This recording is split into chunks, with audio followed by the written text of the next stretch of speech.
ಜಗತ್ತಾಗಿರೋ ಎಲ್ಲ ಇನ್ವೆಸ್ಟರ್ಸ್ದ ಎಲ್ಲ ಟ್ರೇಡರ್ಸ್ದ ಇವತ್ತು ಬ್ಯಾಂಕ್ ಆಫ್ ಜಪಾನ್ದ ಮಾನಿಟ್ರಿ ಪಾಲಿಸಿ ಮೀಟಿಂಗ್ ಆಗಿತ್ತು ನೋಡ್ರಿ. ಜಪಾನ್ಯಾಗ ಇಂಟ್ರೆಸ್ಟ್ ರೇಟ್ ಹೆಚ್ಚಾಗ್ತಿತ್ತು ಅಥವಾ ಕಡಿಮೆ ಆಗ್ತೈತೆ ಅಂತ ಫೈನಲಿ ವೀಕ್ಷಕರೇ ಅದರದ ಔಟ್ಕಮ್ ಬಂದೈತಿ. ಇವತ್ತಿನ ವಿಡಿಯೋನಾಗ ಅದ್ರ ಬಗ್ಗೆ ಡೀಟೇಲ್ದಾಗ ತಿಳ್ಕೊಳ್ಳೋಣ. ಮತ್ತೊಂದು ಏನಂತಂದ್ರೆ ಇತರ ಪರಿಣಾಮ ಭಾರತ ಸ್ಟಾಕ್ ಮಾರ್ಕೆಟ್ ಮ್ಯಾಗ ಜಗತ್ತದೆಲ್ಲ ಸ್ಟಾಕ್ ಮಾರ್ಕೆಟ್ ಮ್ಯಾಗ ಯಾವ ಥರ ಬೀಳ್ತೈತೆ ಅಂತ ಅದ್ರ ಬಗ್ಗೆನೂ ತಿಳ್ಕೊಳ್ಳೋಣ. ಈ ವಿಡಿಯೋಗಿನ್ನ ಲೈಕ್ ಮಾಡಿರ್ಕಲಿದ್ರೆ ಲೈಕ್ ಮಾಡಿರಿ, ಚಾನಲ್ ಸಬ್ಸ್ಕ್ರೈಬ್ ಮಾಡಿರ್ಕಲಿದ್ರೆ ಸಬ್ಸ್ಕ್ರೈಬನ್ನು ಮಾಡಿರಿ. ನೋಡ್ರಿ ವೀಕ್ಷಕರೇ, ಜಪಾನ್ಯಾಗ ಈಗ ಇಂಟ್ರೆಸ್ಟ್ ರೇಟ್ 25 ಬೇಸಿಸ್ ಪಾಯಿಂಟ್ಲೆ ಹೆಚ್ಚು ಮಾಡ್ಯಾರ.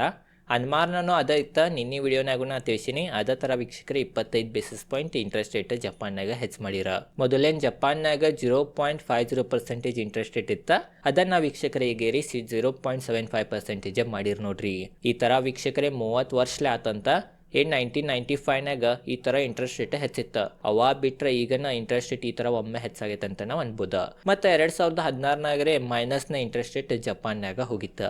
ಈಗ ಫಸ್ಟ್ ನಾವೇನು ತಿಳ್ಕೊಳ್ಳೋಣ ಅಂತಂದ್ರೆ ಜಪಾನ್ಯಾಗ ಯಾಕೆ ಈ ಥರ 0 ಇಂಟ್ರೆಸ್ಟ್ ರೇಟ್ ಇಡ್ತಾರ, ಅದರಿಂದ ಮೇನ್ ರೀಸನ್ ಏನು, ಅದರಿಂದ ಮೇನ್ ಕಾರಣ ಏನಂತ ಅದ್ರ ಬಗ್ಗೆ ತಿಳ್ಕೊಳ್ಳೋಣ.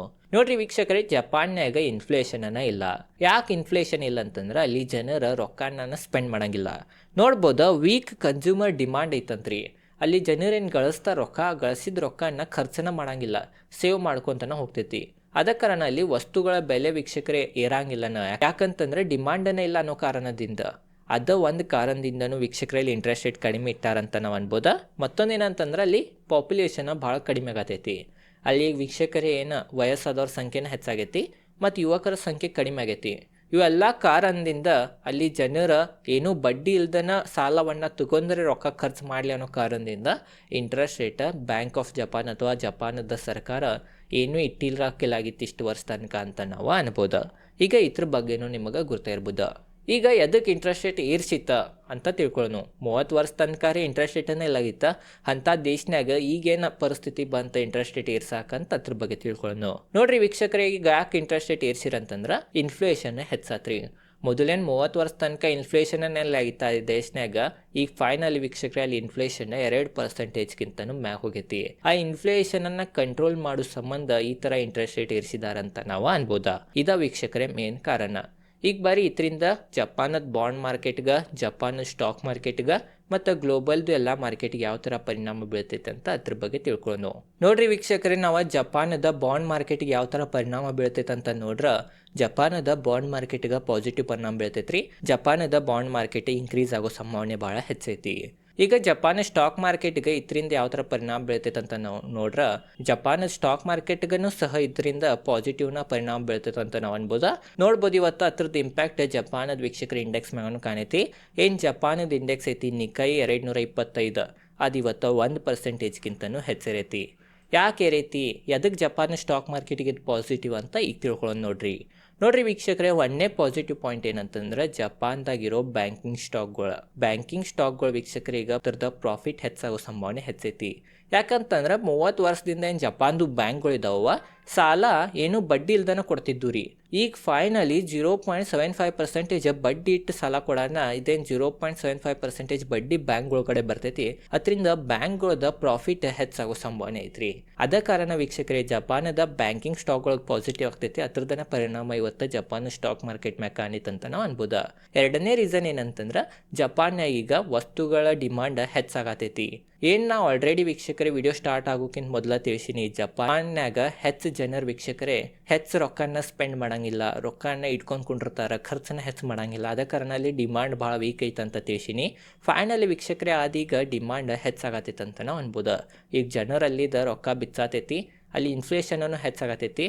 ಈ ಇನ್ಫ್ಲೇಷನ್ ಹೆಚ್ಚಾಗೋದ್ರಿಂದ ನಮಗೆ ಗೊತ್ತಾಗ್ತೈತಿ ಅಲ್ಲಿ ವಸ್ತುಗಳ ಡಿಮಾಂಡ್ ಈಗ ಮತ್ತೆ ಏರಾತೈತಿ ಅಂತ.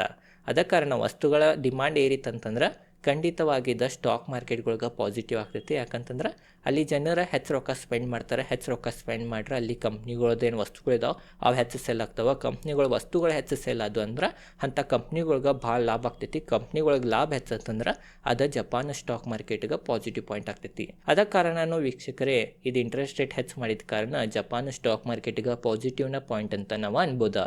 ಈಗ ಜಪಾನ್ ಸ್ಟಾಕ್ ಮಾರ್ಕೆಟಿಗೆ ಯಾವ ಥರ ಪಾಸಿಟಿವ್ ಅಂತ ನಿಮಗೆ ಡೀಟೇಲ್ದಾಗ ಗೊತ್ತಾಗ್ತದೆ. ಈಗ ಬರೀ ಇದರಿಂದ ಜಗತ್ತದೆಲ್ಲ ಸ್ಟಾಕ್ ಮಾರ್ಕೆಟ್ಗಳ ಮ್ಯಾಗ ಮತ್ತು ಭಾರತ ಸ್ಟಾಕ್ ಮಾರ್ಕೆಟ್ ಮ್ಯಾಗ ಯಾವ ಥರ ಪರಿಣಾಮ ಬೀಳ್ತೈತೆ ಅಂತ ತಿಳ್ಕೊಳ್ಳೋಣ. ಫಸ್ಟ್ ವೀಕ್ಷಕರೇ, ಇದಕ್ಕಿಂತ ಮೊದಲು ಏನು ತಿಳ್ಕೊಳ್ಳೋಣ ಅಂತಂದ್ರೆ, ಯಾಕೆ ಜಪಾನ್ನಾಗ ಇಂಟ್ರೆಸ್ಟ್ ರೇಟ್ ಹೆಚ್ಚಾಗಲಿ ಕಡಿಮೆ ಆಗಲಿ, ಯಾಕೆ ಜಗತ್ತದೆಲ್ಲ ಸ್ಟಾಕ್ ಮಾರ್ಕೆಟ್ಗಳಿಗೆ ಇಂಪ್ಯಾಕ್ಟ್ ಆಗ್ತೈತೆ ಅಂತ ಅದ್ರ ಬಗ್ಗೆ ತಿಳ್ಕೊಳ್ಳೋಣ. ಜಗತ್ನಾಗ ಹಲವಾರು ವೀಕ್ಷಕರ ಬ್ಯಾಂಕ್ಗಳು ಇದಾವೆ. ಭಾರತದ RBI ಐತಿ. RBIದನ್ನು ಮೀಟಿಂಗ್ ಇತ್ತಂದ್ರೆ ಭಾರತಗನ ಸೀಮಿತವಾಗಿರ್ತೈತಿ. RBI ಇಂಟ್ರೆಸ್ಟ್ ರೇಟ್ ಹೆಚ್ಚು ಮಾಡಿದ್ದು ಕಡಿಮೆ ಮಾಡಿತ್ತಂದ್ರೆ ಜಗತ್ತದ ಯಾವುದು ಸ್ಟಾಕ್ ಮಾರ್ಕೆಟ್ಗಳಿಗೆ ಇಂಪ್ಯಾಕ್ಟ್ ಆಗಂಗಿಲ್ಲ. ಆದ್ರೂ ಜಪಾನದ ಬ್ಯಾಂಕ್ ಇಂಟ್ರೆಸ್ಟ್ ರೇಟ್ ಹೆಚ್ಚು ಮಾಡಿದ್ದು ಕಡಿಮೆ ಮಾಡ್ರೆ ಯಾಕೆ ಜಗತ್ತದ ಮಾರ್ಕೆಟ್ಗೆ ಇಂಪ್ಯಾಕ್ಟ್ ಬೀಳ್ತೈತೆ ಅಂತ ಅದ್ರ ಬಗ್ಗೆ ತಿಳ್ಕೊಳ್ಳೋಣ. ನೋಡ್ರಿ ವೀಕ್ಷಕರೇ, ಜಪಾನ್ ಎಲ್ಲಕ್ಕಿಂತ ಸ್ಟ್ರಾಂಗ್ ಎಕನಾಮಿ, ಅಲ್ಲಿ GDPನೂ ಹೆಚ್ಚೈತೆ ಅಂತ ನಾವು ಅನ್ಬೋದು. ಇದು 1ನೇ ಪಾಯಿಂಟ್. 2ನೇ ಪಾಯಿಂಟ್ ಏನಂತಂದ್ರೆ, ಜಪಾನ್ಯಾಗ ಏನು ಇಂಟ್ರೆಸ್ಟನೇ ಇಲ್ಲ ರೀ, 0 ಇಂಟ್ರೆಸ್ಟ್ ರೇಟ್ ಇತ್ತು ಇನ್ಗಿನ ತನಕ 30 ವರ್ಷ ತನಕ. ಅದ ಕಾರಣ ಭಾಳ ಹೂಡಿಕೆದಾರರು ಏನು ಮಾಡ್ತೀರಂತಂದ್ರೆ, ಜಪಾನ್ದಿಂದ ಸಾಲವನ್ನ ತಗೊಂಡು ಜಗತ್ತದ್ದು ಎಲ್ಲ ಮಾರ್ಕೆಟ್ಗಳನ್ನ ಹೂಡಿಕೆ ಮಾಡ್ತೀರ. ಅದ ಕಾರಣ ವೀಕ್ಷಕರಿಗೆ ಅಲ್ಲಿ ಇಂಟ್ರೆಸ್ಟ್ ರೇಟ್ ಹೆಚ್ಚಾಗಿದ್ದರಿಂದ ಯಾರ್ಯಾರು ಸಾಲ ತೊಗೊಂಡು ಜಪಾನ್ದಿಂದ ಬೇರೆ ಬೇರೆ ಸ್ಟಾಕ್ ಮಾರ್ಕೆಟ್ಗಳನ್ನ ಹೂಡಿಕೆ ಮಾಡ್ಯಾರ ಅವ್ರ ರೊಕ್ಕ ತಗೊಂಡೀಗ ಸಾಲವನ್ನು ತೀರ್ಸಕ್ಕೆ ಹೋಗ್ತಾರಲ್ಲ ರೀ.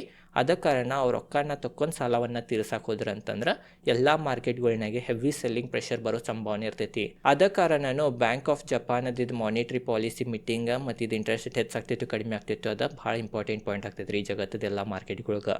ಈಗ ಅದ್ರ ಬಗ್ಗೆನೂ ನಿಮಗೆ ಗುರ್ತಾ ಇರ್ಬೋದು ಅಂತ ನನಗೆ ಅನಿಸ್ತೈತಿ. ಬರೀ ವೀಕ್ಷಕರು ಇತ್ತಿದ್ದ ಪರಿಣಾಮ ಏನು ಬೀಳ್ಬೋದು ನಮ್ಮ ಮಾರ್ಕೆಟ್ಗಳ ಮ್ಯಾಗ ಅಂತ ಅದ್ರ ಬಗ್ಗೆ ತಿಳ್ಕೊಳ್ಳೋಣ. ನೋಡ್ರಿ, ಇತರ ಪರಿಣಾಮ ನಮ್ಮ ದೇಶ ಸ್ಟಾಕ್ ಮಾರ್ಕೆಟ್ ಮ್ಯಾಗ, ಜಗತ್ತದೆಲ್ಲ ಸ್ಟಾಕ್ ಮಾರ್ಕೆಟ್ನಾಗ, ಕ್ರಿಪ್ಟೋ ಮಾರ್ಕೆಟ್ನಾಗ ಶಾರ್ಟ್ ಟರ್ಮ್ಗೆ ನೆಗೆಟಿವ್ ಪರಿಣಾಮ ಬೀಳೋ ಸಂಭಾವನೆ ಭಾಳ ಹೆಚ್ಚೈತಿ. ಇಂಟ್ರೆಸ್ಟ್ ರೇಟ್ ಹೆಚ್ಚಾಗೈತಿ. ಆಲ್ರೆಡಿ ನಾನು ನಿಮಗೆ ತಿಳಿಸೀನಿ, ಜಪಾನ್ದಿಂದ ರೊಕ್ಕ ತೊಗೊಂಡು ಭಾಳ ಜನ ಹೂಡಿಕೆ ಮಾಡಿರ್ತಾರೆ ಎಲ್ಲ ಮಾರ್ಕೆಟ್ನಾಗ. ಅವು ಯಾರ್ಯಾರು ಹೂಡಿಕೆ ಮಾಡಿರ್ತಾರೋ ಅವರು ಸ್ವಲ್ಪ ರೊಕ್ಕ ತಕ್ಕೊಂಡು ಮತ್ತು ಸಾಲ ತೀರಿಸೋ ಸಂಭಾವನೆ ಭಾಳ ಹೆಚ್ಚಿರ್ತೈತಿ. ಅದ ಕಾರಣ ಶಾರ್ಟ್ ಟರ್ಮ್ನಾಗ ಸ್ವಲ್ಪ ಸೆಲ್ಲಿಂಗ್ ಪ್ರೆಷರ್ ಜಗತ್ತದ ಎಲ್ಲ ಸ್ಟಾಕ್ ಮಾರ್ಕೆಟ್ಗಳ್ನಾಗ ಬರ್ಬೋದು. ವೀಕ್ಷಕರೇ, ಆದ್ರೂ ಭಾರತಕ್ಕೆ ಅದರಿಂದ ಹೆಚ್ಚು ಪರಿಣಾಮ ಬೀಳಂಗಿಲ್ಲ ಅಂತ ನನಗನ್ನಿಸ್ತೈತಿ, ಪರ್ಟಿಕ್ಯುಲರ್ ಇಂಡಿಯನ್ ಸ್ಟಾಕ್ ಮಾರ್ಕೆಟ್ಗೆ. ಯಾಕಂದ್ರೆ ಆಲ್ರೆಡಿ ಏನು ಭಾರತ್ನಾಗ ಸೆಲ್ಲಿಂಗ್ ಐತಿ FISದು ಆಲ್ರೆಡಿ ಭಾಳ ಆಗೈತಿ. ಈಗ 1 ವರ್ಷದಿಂದ 1.5 ವರ್ಷನಾಗ. ಅದ ಕಾರಣ ಈಗ ಇನ್ನು ಸ್ವಲ್ಪ ಸೆಲ್ ಮಾಡ್ರೂ ಸ್ವಲ್ಪ ವೀಕ್ಷಕರೇ ಬೀಳ್ಬೋದು. ಬಟ್ ಇದರಿಂದ ಭಾಳ ಸ್ಟಾಕ್ ಮಾರ್ಕೆಟ್ಗೆ ಏನು ಹೆಚ್ಚು ಪರಿಣಾಮ ಬೀಳಂಗಿಲ್ಲ ಅಂತ ನನಗನ್ನಿಸ್ತೈತಿ. ಓವರಾಲ್ ನಿಮಗೆ ಭಾಳ ಸ್ಟಾಕ್ ಮಾರ್ಕೆಟ್ ಮ್ಯಾಗ, ಜಗತ್ತದೆಲ್ಲ ಸ್ಟಾಕ್ ಮಾರ್ಕೆಟ್ ಮ್ಯಾಗನು ಏನು ಜಪಾನದ ಇಂಟ್ರೆಸ್ಟ್ ರೇಟ್ ಹೆಚ್ಚಾಗಿದ್ದರಿಂದ ಯಾವ ಥರ ಪರಿಣಾಮ ಬೀಳ್ತದೆ ಅಂತ ತಿಳಿಸೀನಿ. ಈಗ ಬಾರಿ ವೀಕ್ಷಕರೇ ಏನು ತಿಳ್ಕೊಳ್ಳೋಣ ಅಂತಂದ್ರೆ, ಏನು ಜಪಾನದ ಬ್ಯಾಂಕ್ ಐತಿ, ಬ್ಯಾಂಕ್ ಆಫ್ ಜಪಾನ್, ಅವರ ಫ್ಯೂಚರ್ನಾಗ ಏನು ಔಟ್ಲುಕ್ ಕೊಟ್ಟಾರ, ಫ್ಯೂಚರ್ನಾಗ ಇಂಟ್ರೆಸ್ಟ್ ರೇಟ್ ಹೆಚ್ಚು ಮಾಡ್ತಾರೋ ಏನು ಕಡಿಮೆ ಮಾಡ್ತಾರ, ಅದ್ರ ಬಗ್ಗೆ ಏನು ತಿಳಿಸಿದ್ದಾರೆ ಅಂತ ಅದ್ರ ಬಗ್ಗೆನೂ ತಿಳ್ಕೊಂಬಿಡೋಣ. ನೋಡ್ರಿ, ಫ್ಯೂಚರ್ನಾಗ ಈಗ ಬ್ಯಾಂಕ್ ಆಫ್ ಜಪಾನ್ ಏನು ಹೇಳ್ತಂತಂದ್ರೆ, 2026ನಾಗ ಸಡನ್ಲಿ ನಾವು ಇಂಟ್ರೆಸ್ಟ್ ರೇಟ್ ಹೆಚ್ಚು ಮಾಡೋಂಗಿಲ್ಲ. ಅವಾಗಿನ ಪರಿಸ್ಥಿತಿಗಳನ್ನು ನೋಡಿ ನಾವು ಇಂಟ್ರೆಸ್ಟ್ ರೇಟನ್ನು ಹೆಚ್ಚು ಮಾಡ್ತೀವಿ. ಆದ್ರೂ ಇಂಟ್ರೆಸ್ಟ್ ರೇಟ್ ಹೆಚ್ಚು ಮಾಡೋ ಕಡೆ ನಾವು ವೀಕ್ಷಕರು ಇವತ್ತು ಒಲವು ಭಾಳ ಐತಂತ ನನಗನ್ನಿಸ್ತೈತಿ. ಅದ ಕಾರಣ ಮುಂದಿನ ವರ್ಷನಾಗನು ಏನರೇ ಈಗ 6-7 ತಿಂಗಳನ್ನ ಮತ್ತೇನು ಮೀಟಿಂಗ್ ಇರ್ತೈತಿ, ಅವಾಗ ಮತ್ತೆ ಇಂಟ್ರೆಸ್ಟ್ ರೇಟ್ ಹೆಚ್ಚು ಮಾಡೋ ಸಂಭಾವನೆ ಹೆಚ್ಚೈತಿ. ಬಟ್ ಈಗ ನೆಕ್ಸ್ಟ್ ಮೀಟಿಂಗ್ನಾಗೇನು ಇಂಟ್ರೆಸ್ಟ್ ರೇಟ್ ಹೆಚ್ಚು ಮಾಡಂಗಿಲ್ಲ ಅಂತ ನನಗನ್ನಿಸ್ತೈತಿ. ಓವರಾಲ್ ವೀಕ್ಷಕರೇ ಇದೈತೆ ಎಲ್ಲ ಡೀಟೇಲ್ದಾಗ ನಿಮಗೆ ಗುರ್ತಾ ಇರ್ಬೋದು ಅಂತ ನನಗನ್ನಿಸ್ತೈತಿ. ಬ್ಯಾಂಕ್ ಆಫ್ ಜಪಾನದ ಇದೇನು ಮಾನಿಟರಿ ಪಾಲಿಸಿ ಮೀಟಿಂಗ್ ಇತ್ತು, ಈ ಥರ ಏನೇನಾತ, ಇದರಿಂದ ಯಾವ ಥರ ಜಗತ್ತು ಸ್ಟಾಕ್ ಮಾರ್ಕೆಟಿಗೆ ಇಂಪ್ಯಾಕ್ಟ್ ಆಗ್ತೈತಿ, ಭಾಳ ಸ್ಟಾಕ್ ಮಾರ್ಕೆಟಿಗೆ ಇಂಪ್ಯಾಕ್ಟ್ ಆಗ್ತೈತಿ, ಈ ಒಂದು ಪಾಲಿಸಿದಿಂದ ಜಪಾನ್ ಸ್ಟಾಕ್ ಮಾರ್ಕೆಟಿಗೆ ಯಾವ ಥರ ಇಂಪ್ಯಾಕ್ಟ್ ಆಗ್ತೈತೆ ಅಂತಲೂ ಡೀಟೇಲ್ದಾಗ ತಿಳಿಸೀನಿ. ವಿಡಿಯೋ ಹೆಂಗೆ ಅನ್ಸಿತ್ತು ಅಂತ ಕಮೆಂಟ್ ಸೆಕ್ಷನ್ ತಿಳಿಸ್ರಿ. ವಿಡಿಯೋ ತಿಳಿತೇನಿಲ್ಲ ಅಂತಲೂ ಕಮೆಂಟ್ ಸೆಕ್ಷನ್ ತಿಳಿಸ್ರಿ. ಇದೇ ಥರ ಸ್ಟಾಕ್ ಮಾರ್ಕೆಟ್ ರಿಲೇಟೆಡ್ ಕನ್ನಡದಾಗ ನಾ ವಿಡಿಯೋ ಮಾಡ್ತಿರ್ತೀನಿ. ಅದ ಕಾರಣ ಸಬ್ಸ್ಕ್ರೈಬ್ ಮಾಡಿರಿ, ಇನ್ನೂ ವಿಡಿಯೋಗೆ ಲೈಕ್ ಮಾಡಿರಿ. ಧನ್ಯವಾದಗಳು.